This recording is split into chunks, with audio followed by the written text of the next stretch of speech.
If you are starting ant keeping for the first time, choosing the right species can make the difference between a colony that slowly becomes one of the coolest pets you have ever owned, and a colony that becomes stressful, escapes, grows too fast, or dies because its care needs were too specific. A lot of beginner ants like Lasius Niger, Messor Barbarus, Camponotus, and Tetramorium are good choices. But what many videos miss is that the best beginner ant also depends on your region, your patience level, your available space, and whether the species is legal to buy or move where you live.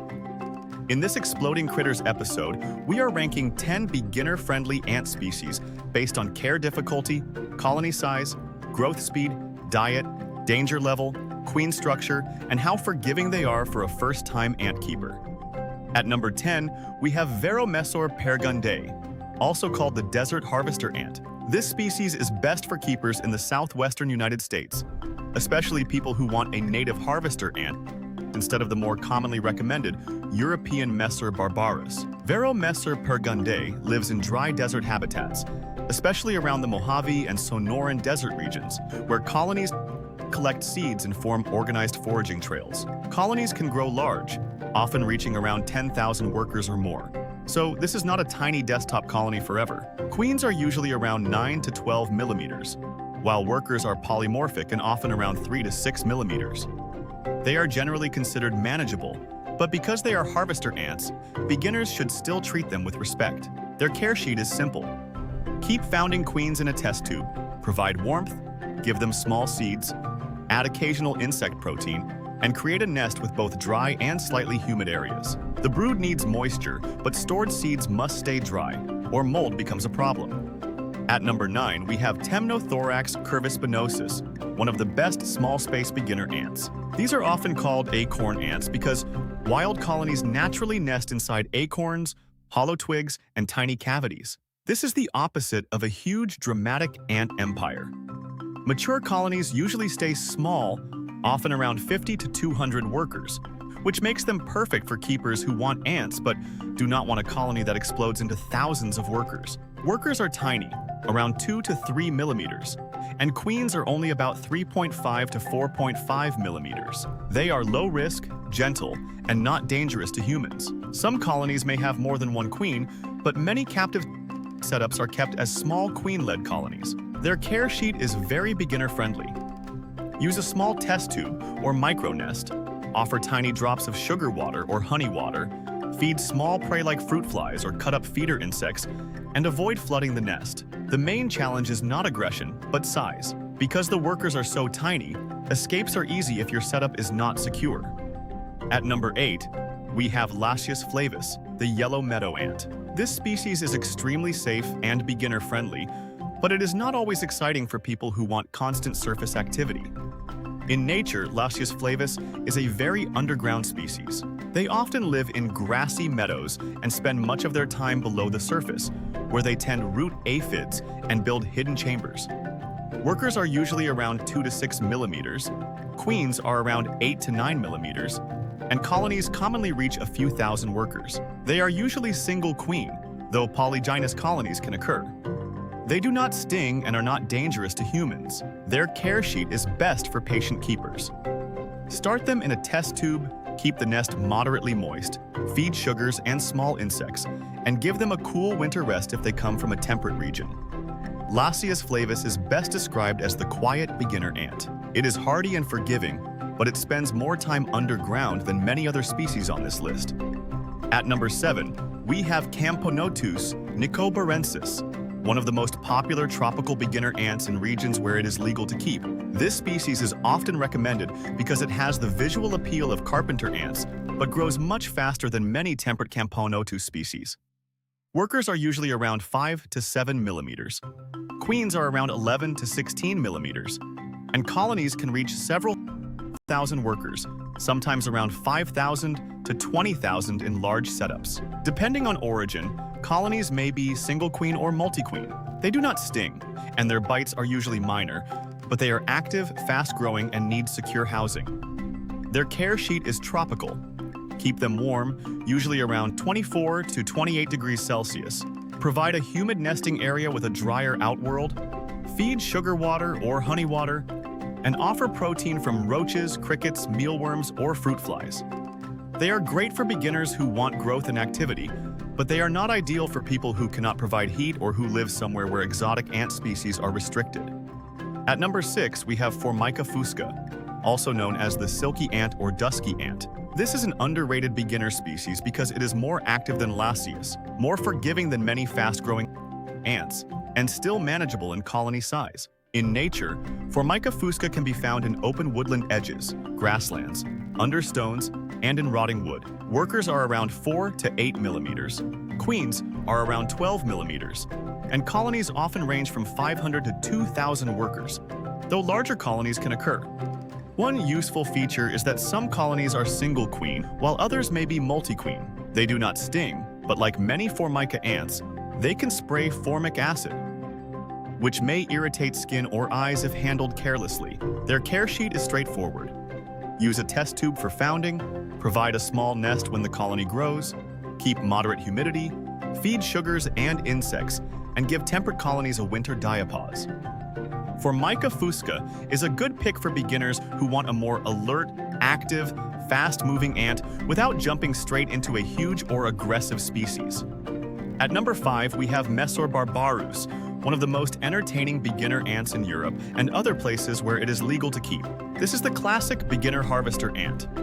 Unlike many ants that rely heavily on insects and sugar water, Messor barbarus collects seeds and turns them into ant bread, making the colony fascinating to watch. Colonies are usually single queen, with workers ranging from small minors around 3 millimeters to large majors around 14 millimeters. Queens are large, usually around 14 to 18 millimeters, and mature colonies can reach 10,000 workers or more. They are not usually dangerous, and they do not have the same reputation for painful stings as many Pogonomyrmex harvester ants, but large majors can bite. Their care sheet must focus on humidity balance. Give them a humid brood area, a dry seed storage area, constant water, small seeds, crushed seeds for young colonies, and occasional insects for protein. The biggest beginner mistake with Messor barbarus is making the whole nest too wet. Wet brood is good. Wet seed storage is mold. At number 4, we have Camponotus pennsylvanicus, the black carpenter ant. This is one of the best beginner ants for people who want a large, impressive species, but are patient enough for slow growth. These ants are native to much of North America and naturally nest in dead or living wood, logs, stumps, and forested areas.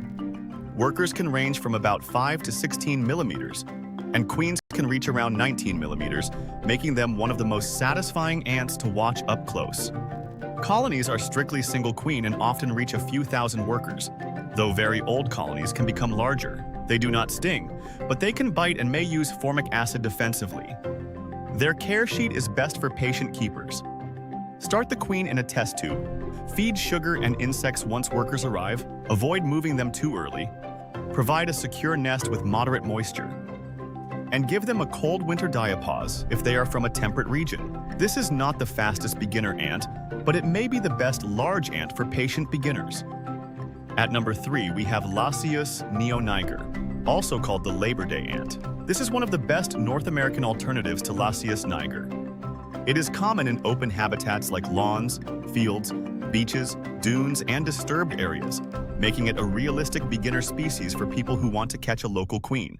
Workers are around 3 to 5 millimeters, queens are around 7 to 9 millimeters, and colonies are usually single queen. Mature colonies can grow into the thousands, sometimes around 5,000 to 20,000 workers in ideal conditions. They do not sting and are very low risk for humans. Growth is moderate, but beginners should know that queens collected late in the season may seem slow until after their first winter. Their care sheet is simple. Start in a test tube, keep them dark and undisturbed during founding, feed sugar water and small insects once workers arrive, provide moderate warmth during active growth, and give them diapause during winter. Lasius niger is one of the best choices for beginners in North America because it is hardy, local, and forgiving. At number 2, we have Tetramorium immigrans, the immigrant pavement ant. This may be the best practical beginner ant for many North American keepers. Older videos may call the common pavement ant Tetramorium chiaspitum, but the common North American species is now usually treated as Tetramorium immigrans. These ants are small, tough, active, and very good at surviving beginner mistakes. Workers are around 2.5 to 4 millimeters, queens are around 7 to 8 millimeters, and colonies are usually single queen. Mature colonies can reach thousands of workers, and growth can be fast. First workers may arrive in about a month under good conditions, and strong colonies can grow very quickly with warmth and food. They do have a tiny stinger, but they are not usually dangerous to humans. Their care sheet is simple but requires escape control. Test tube founding, small secure nest, tight barriers, liquid sugars, small insects, moderate humidity, and optional warmth to speed growth. The main warning is that small ants are escape artists. If there is a gap, Tetramorium will probably find it. At number 1, we have Lasius Niger, the black garden ant. This is the classic beginner ant for Europe and the UK, and it remains one of the most reliable starter species in the hobby. Lasius niger is hardy, common, easy to feed, forgiving with temperature, and active enough to be interesting without becoming overwhelming too quickly. Workers are around 3 to 5 millimeters, queens are around 8 to 9 millimeters, and colonies are usually single queen. Mature colonies commonly reach several thousand workers and can become much larger over time. They do not sting, rarely cause any concern to humans, and accept simple foods like sugar water, honey water, fruit flies, mealworms, roaches, and other small insects. Their care sheet is one of the easiest. Start the queen in a test tube. Keep her dark and undisturbed. Feed only after the first workers arrive, then provide sugars and insects regularly. Keep the nest lightly moist, avoid overheating, and give them winter diapause if they are from a temperate region. The biggest mistake with Lasius niger is moving them into a large nest too early. Small colonies feel safer in small spaces. So, what is the best beginner ant overall? For Europe and the UK, Lasius niger and Messor Barbarus are hard to beat. For North America, Tetramorium. Immigrants, Lasius neoniger, and Camponotus pennsylvanicus are stronger practical choices. For tropical or exotic setups where legal, Camponotus nicobarensis is one of the best fast-growing beginner ants. And for people with very limited space, Temnothorax curvispinosus is a perfect tiny colony species. The best ant for beginners is not always the biggest, rarest, or fastest growing species. It is the one that matches your local laws, your setup, your patience, and your ability to provide the right food, moisture, space, and seasonal care. In ant keeping, success starts before the queen lays her first egg. It starts with choosing the right species. If you found this guide helpful, make sure to give it a thumbs up. Hit that subscribe button and ring the bell for more care guides, breeding tips, and hands-on experiences on animals. Until next time.